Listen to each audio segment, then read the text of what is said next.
8। आज हम लोग वीडियो लेक्चर 2 पे आए हैं, ठीक है। तो जहाँ तक हम लोग छोड़े थे उसके बाद हम लोग आज से अभी से पढ़ने जा रहे हैं, ओके। सो हमारा नेक्स्ट टॉपिक क्या था? स्टार था, ओके। तो पहले हम इसे हल्का जूम कर लेते हैं आफ्टर दैट, ओके। तो आप स्टार को यहाँ पे देख रहे हो, ठीक है। आप तो स्टार हर जगह पे देखे होंगे, ठीक है, डेली देखते होंगे आकाश में, ठीक है, रात के समय। तो स्टार क्या होता है इसके बारे में हल्का जान लेते हैं, क्योंकि it is also very very interesting topic है ना। तो stars are huge spinning balls of hot luminous gases, ठीक है। स्टार जो होता है एक बहुत ही हॉट होता है, मतलब कि जैसा आप सन को हॉट देखते हो उसी प्रकार क्या होता है, स्टार भी होता है जो हॉट होता है। ये जो है एक ह्यूज, मतलब कि बहुत बड़ा स्पाइनिंग बॉल की तरह होता है, ठीक है। स्टार जैसे कि आप सन को किस तरीके से देखते हो, सन को आप ऐसे देखते होगे, मतलब कि सर्कल, ये थोड़ा टेढ़ा मेढ़ा हो गया है लेकिन सर्कल देखते होगे। सेम एज स्टार भी जो होता है इसी प्रकार का होता है ना, लेकिन ये बहुत ही दूर रहता है जिसके कारण हमें ये छोटा दिखाई देता है। All stars give out their own light, जितने भी स्टार्स होते हैं वो सब अपना लाइट खुद हमें देता है ना। यानी कि उसको किसी लाइट से लेने का ज़रूरत नहीं पड़ता, उसको किसी दूसरे स्टार से या प्लैनेट से उसको अपना लाइट लेने का ज़रूरत नहीं पड़ता, वो खुद अपना लाइट उसके पास ही होता है, ठीक है। जैसे कि प्लांट के बारे में हम पढ़े थे कि वो अपना भोजन खुद बनाता है, एज सेम एज यहाँ पे भी लाइट के पास, स्टार के पास अपना खुद का लाइट होता है। Most stars are made up of almost entirely of two gases. जितने भी स्टार्स होते हैं वो मोस्टली दो गैसेस से बने हुए होते हैं, ठीक है। सबसे पहला कौन सा है तो आप देख सकते हो हाइड्रोजन, दूसरा है हीलियम। तो जितने भी स्टार हैं वो सब हाइड्रोजन और हीलियम से बने हुए हैं, ठीक है। हाइड्रोजन और किससे बने हुए हैं? हीलियम से बने हुए हैं, ओके। ये दोनों से बने हुए हैं। चाहे आप सन की भी बात करो तो सन भी जो है यही दोनों से बना हुआ है, ओके। क्लियर थोड़ा कर लिए। उसके बाद in the centre of the star hydrogen atom combine to form helium atoms. Centre में, कहाँ पे सेंटर, किसका सेंटर? तो स्टार का सेंटर, ओके। स्टार का जो सेंटर होता है तो वहाँ पे हाइड्रोजन एटम जो है वो कंबाइन करता है हीलियम एटम से। तो आपको एक पिक्चर के थ्रू, मतलब कि एक डायग्राम के थ्रू आपको हम समझाते हैं, ओके।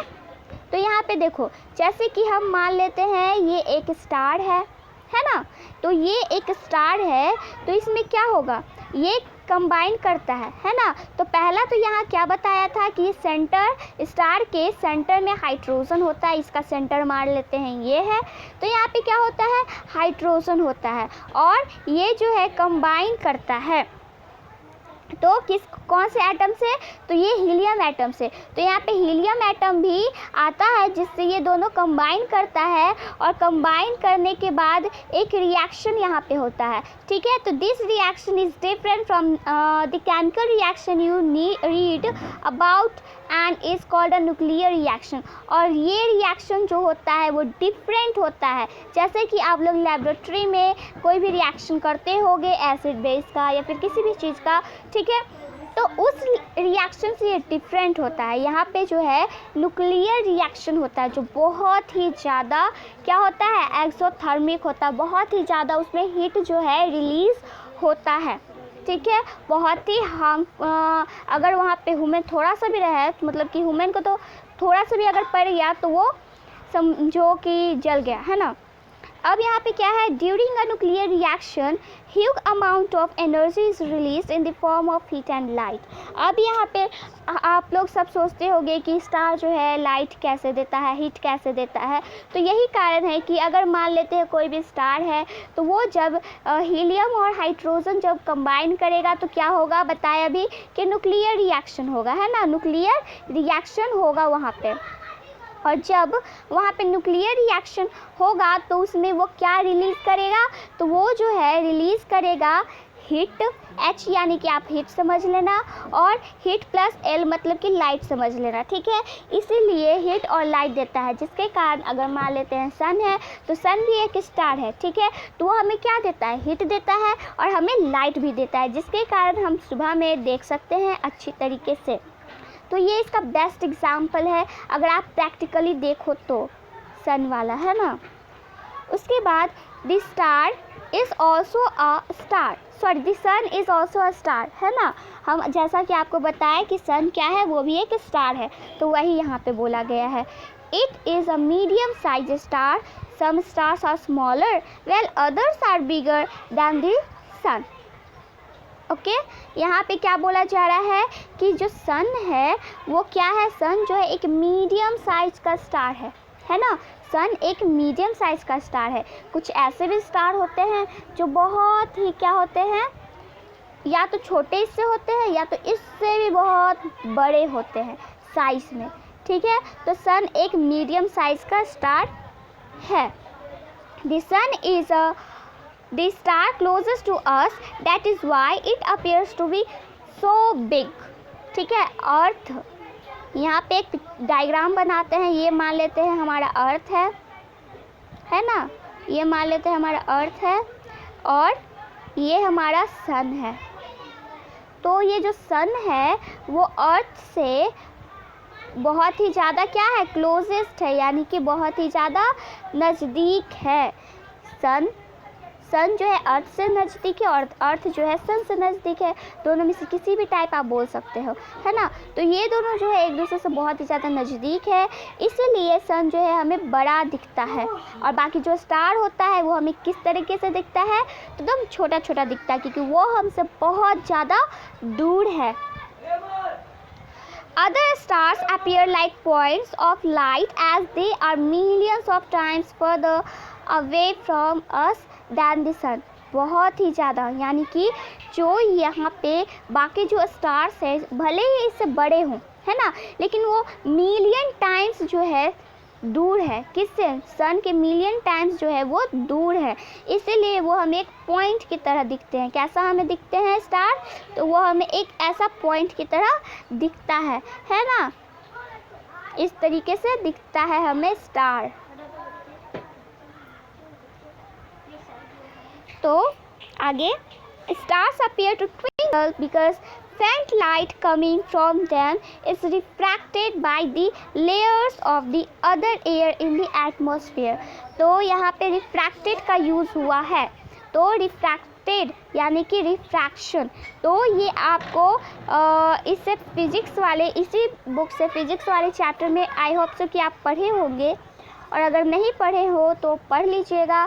क्या था, एक उस टॉपिक पे रिफ्लेक्शन वाला टॉपिक था और एक जो है रिफ्रैक्शन वाला था, ठीक है, रिफ्रैक्शन वाला। तो दोनों जो एक दूसरे से क्या है, डिफरेंट है ना। तो यहाँ पे जो स्टार है यहाँ पे, तो उसके साथ क्या होता है, तो वो जो है उसके साथ ये होता है रिफ्रैक्शन वाला टॉपिक, यानी कि यहाँ पे उसके साथ रिफ्रैक्शन होता है। यहाँ पे आप देख सकते हो रिफ्रैक्टेड, यानी कि रिफ्रैक्शन होता है। तो यहाँ पे रिफ्रैक्शन होता है, जिसके कारण जो हमारा स्टार है वो ट्विंकल दिखता है। क्यों, क्योंकि वहाँ पे जैसे कि यहाँ पे मान लेते हैं, एक मिनट, मान लेते हैं यहाँ पे कोई स्टार है ना, तो यहाँ से भी तो कोई और लाइट पास करेगा, है ना, या फिर कुछ, तो यही सब लाइट के थ्रू हमें क्या दिखता है कि स्टार जो है ट्विंकलिंग कर रहा है। ट्विंकलिंग मतलब क्या, बंद और चालू, इसी को ना बोलते हैं, मतलब कि ऑन ऑफ, यानी कि कभी हमको दिखेगा कभी वो नहीं दिखेगा, या फिर एकदम अचानक से बहुत ही फास्टली ट्विंकल करता है, यानी कि बंद चालू होता है, इस तरीके से होता है ना। तो यानी कि वहाँ से कोई अदर लाइट या फिर कोई कुछ और जो है वहाँ से पास करता है, जिसके कारण वो ट्विंकलिंग करते हुए दिखाता है, और यहाँ तक कि उसका रिफ्रैक्टेड यानी कि वो रिफ्रैक्ट कर जाता है। ओके, जैसे कि अगर पढ़े होगे आप, तो यहाँ पे क्या होता है, अगर कोई भी चीज़ इससे आपको हम समझा रहे हैं, ठीक है। तो यहाँ पे कोई भी चीज़ मान लेते हैं, यहाँ पे कोई लाइट है जो आ रहा है, तो उसको कहाँ जाना चाहिए था, उसको सीधे जाना चाहिए था, है ना। लेकिन वो ऐसा नहीं होता, वो या तो इस तरीके इधर चला जाता है या तो इधर चला जाता है, और ये हम इसका नॉर्मल बना लेते हैं, यानी कि या तो वो टुवर्ड्स द नॉर्मल, यानी कि टुवर्ड्स द नॉर्मल चला जाता है। इसको हटा देते हैं, ये कुछ नहीं समझना, ओके। तो यहाँ पे या तो टुवर्ड्स द नॉर्मल ये जाएगा या फिर अवे फ्रॉम द नॉर्मल जाता है, रिफ्रैक्शन में होता है ये। तो इसी प्रकार का यहाँ पे भी होता है, ओके। आई होप सो कि आप समझ रहे होंगे। तो एटमॉस्फेयर जो है हमारा, जो एयर का एटमॉस्फेयर है, जिसके कारण वो रिफ्रैक्ट हो जाता है और इसके कारण हमें स्टार जो है ट्विंकलिंग करते हुए दिखाता है।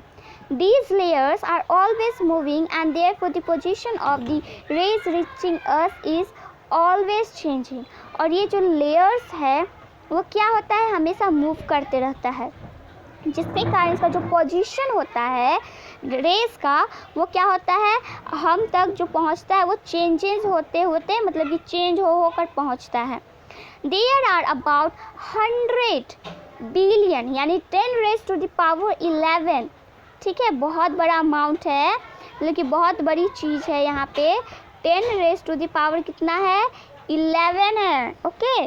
10 raised to the power 11, okay. ये क्या है, इतना galaxies in the universe, are you getting, कि इतना 10 raised to the power 8 जो है हमारे पास गैलेक्सी है ना। सोचो, गैलेक्सी है इन द यूनिवर्स में इतना सारा गैलेक्सी होना, यू सी, समझ सकते हो। Containing an average of 100 billion stars etch. अब ये सोचो कि यहाँ पे और क्या बोल रहा है कि यहाँ पे जितने भी गैलेक्सी हमने देखा, तो उसमें भी गैलेक्सीज में भी 100 बिलियन, गैलेक्सीज में भी कितना, 100 बिलियन जो है स्टार्स देखने को मिलता है, उसमें भी आप समझ लो, है ना। इतने सारे गैलेक्सीज, उसमें भी 100 बिलियंस ऑफ स्टार्स, मतलब कि स्टार जो है बहुत ज़्यादा है। दस the total number of star in the universe is approximately 10 raised to the power 22। और अगर हम बात करते हैं टोटल नंबर ऑफ स्टार की, यानी कि जितने नंबर ऑफ स्टार जो है वो कितना है यूनिवर्स में, तो 10 raised to the power 22 है। कितना है, 10 raised to the power 22 है। इतना सारा स्टार है हमारे यूनिवर्स में। तो ये सब याद रखिएगा, ठीक है, it may be useful for you. आगे क्या बोल रहा है, this number is so large that it is difficult to even imagine it, okay. इसका नंबर जो है बहुत ही बड़ा है, इसीलिए हम इसे इमेजिन भी अच्छे से नहीं कर पाएंगे, है ना। मतलब कि इमेजिन करना मुश्किल है, इतना ज़्यादा स्टार होते हैं, ठीक है। अब हम आते हैं moves on, okay.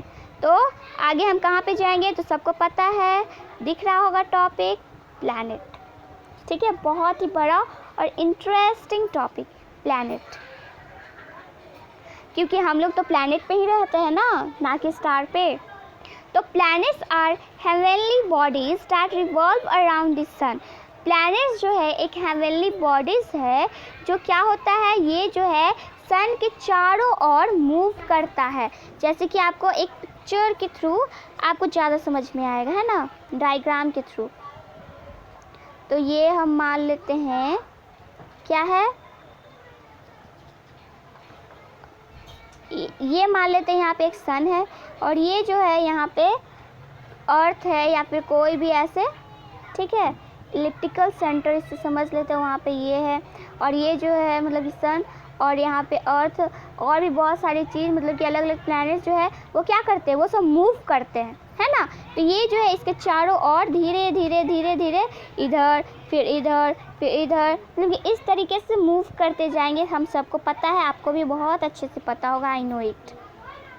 Planets are heavenly bodies that revolve around the sun. बता दिए, प्लैनेट्स वो हेवनली बॉडीज़ है जो सन के चारों ओर मूव करता है ना, मतलब कि रिवॉल्व करता है, ठीक है, घूमता है।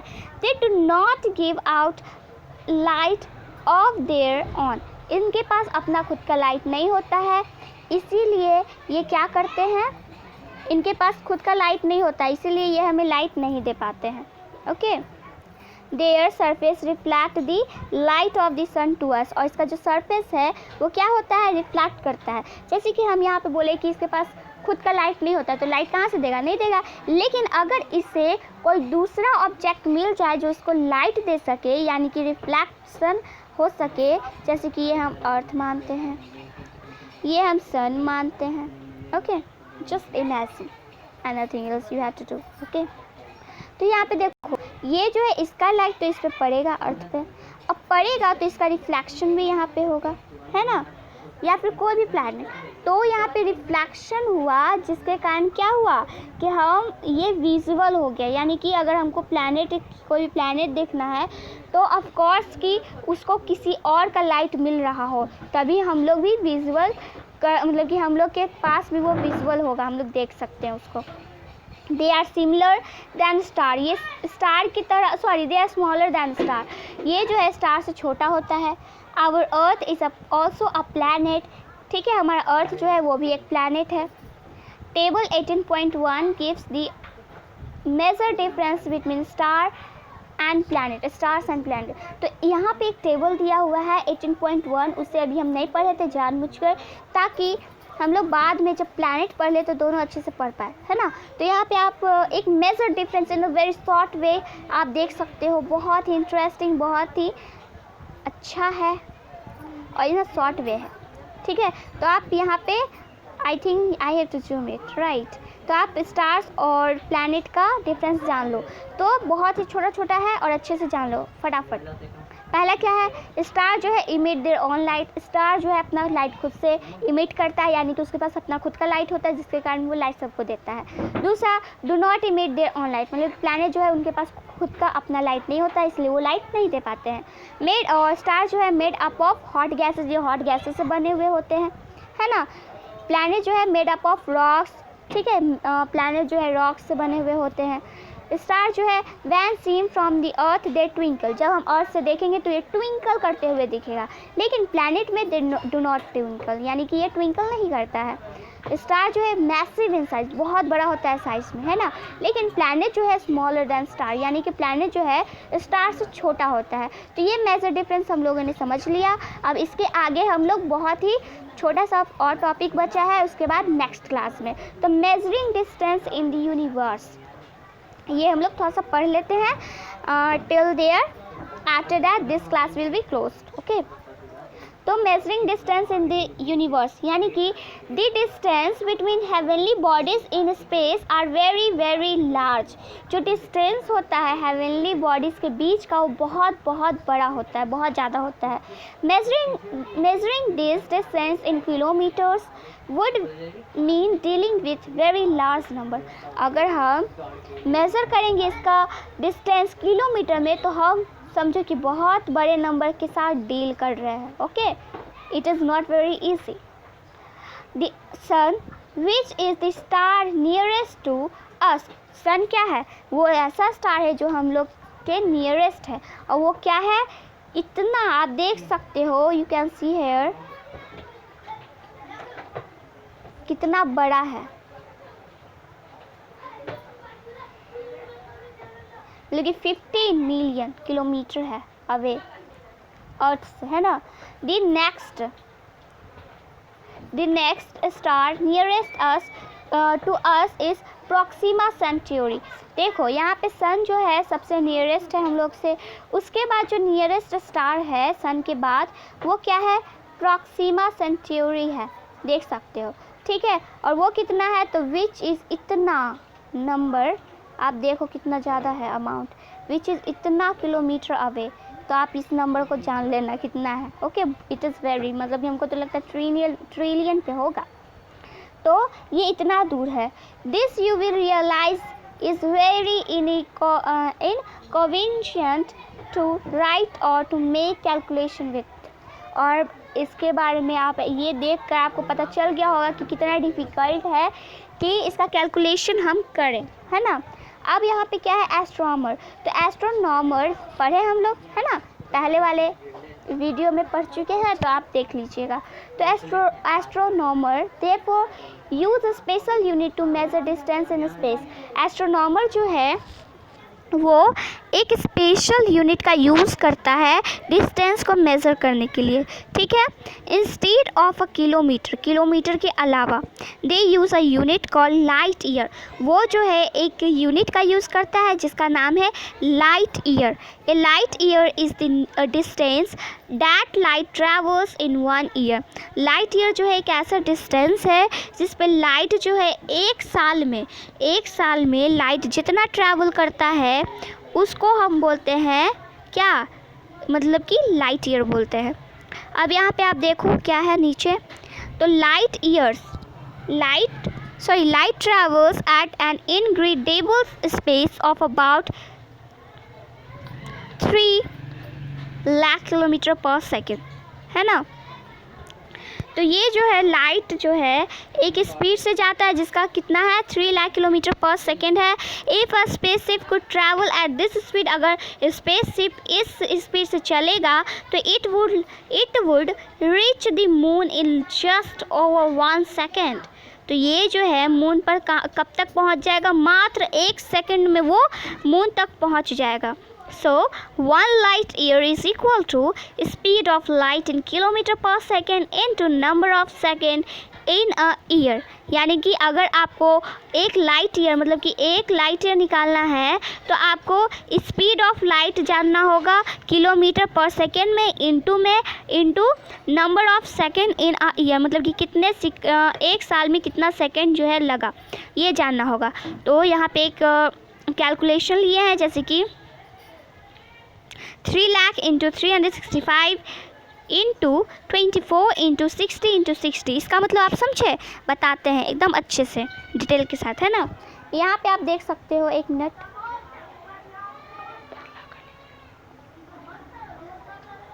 यहाँ पे देखो ये क्या है, 3 लाख, ये जो है लाइट का है, मतलब कि लाइट जो है ट्रैवल करता है किलोमीटर पर सेकेंड में, यहाँ पे आप देखे थे वही है ना। कितना टाइम मतलब कि किलोमीटर कितना स्पीड से चलता है वो है। उसके बाद ये जो है क्या है, डेज़ है, मतलब कि 1 साल में कितना दिन होता है, 365 दिन होता है। तो यहाँ 1 लाइट ईयर यानी कि इस स्पीड तो लिखेंगे प्लस में 1 साल का दिन भी लिखेंगे, यानी कि 1 साल में हमें 365 डेज मिलता है, तो वो हम लिखे, ठीक है। अब उसमें भी एक दिन में कितना घंटा होता है, तो 24 घंटा वो लिखे। उसमें भी 1 घंटे में कितना मिनट होता है, तो 60 मिनट। अब उस पर भी 1 मिनट में कितना सेकंड होता है, तो 60। तो पूरा डिटेल के साथ, है ना, किलोमीटर। तो इतना लिख दिया। अब ये सबको हमें क्या करना है, कैलकुलेट करना है। सबको क्या करना है, हमें कैलकुलेट करना है। कैलकुलेट करोगे तो आपका अमाउंट जो है कितना आ जाएगा, तो इतना आ जाएगा। आप देख सकते हो कितना है अप्रॉक्स, ठीक है। अब इसको आप क्या बोल सकते हो ना, आप इसको 95 पॉइंट, यहाँ पे आपको हम अच्छे से लिख सकते हैं 9.5 sorry 9.5 into 10 raise to the power 12, है ना, यानी कि 9.5 इंटू में 10 raise to the power 12 kilometre, इतना होगा, ठीक है। तो आप समझ सकते हो कितना ज़्यादा है। तो आज के लिए इतना ही, और इसके बाद अब हम नेक्स्ट क्लास में मिलेंगे 3rd लेक्चर के साथ, तो ये बाद में, ओके। तो आज के लिए इतना ही, और अगर इसमें कोई भी डाउट हो तो आप कमेंट सेक्शन में बता सकते हो। I will try to give you answer, okay. और अगर आपको ये अच्छा लगा हो तो लाइक कीजिएगा, सब्सक्राइब कीजिएगा, और हमारे वीडियो पे कमेंट भी कीजिएगा, हमें अच्छा लगता है। लाइक हमें मोटिवेट करता है, इसलिए थैंक यू, और सब्सक्राइब भी। सो प्लीज़ लाइक सब्सक्राइब करना ना भूलें, और अपने फ्रेंड के साथ इसे शेयर करना भी ना भूलें, ठीक है, ताकि सबको ये वीडियो मिल सके। और आई होप सो कि आपको अच्छा लगा हो, और लाइन बाय लाइन पढ़ने में बात कुछ और होती है ना। तो सबके साथ शेयर कीजिएगा, और आज के लिए इतना ही। Thank you, bye bye, next.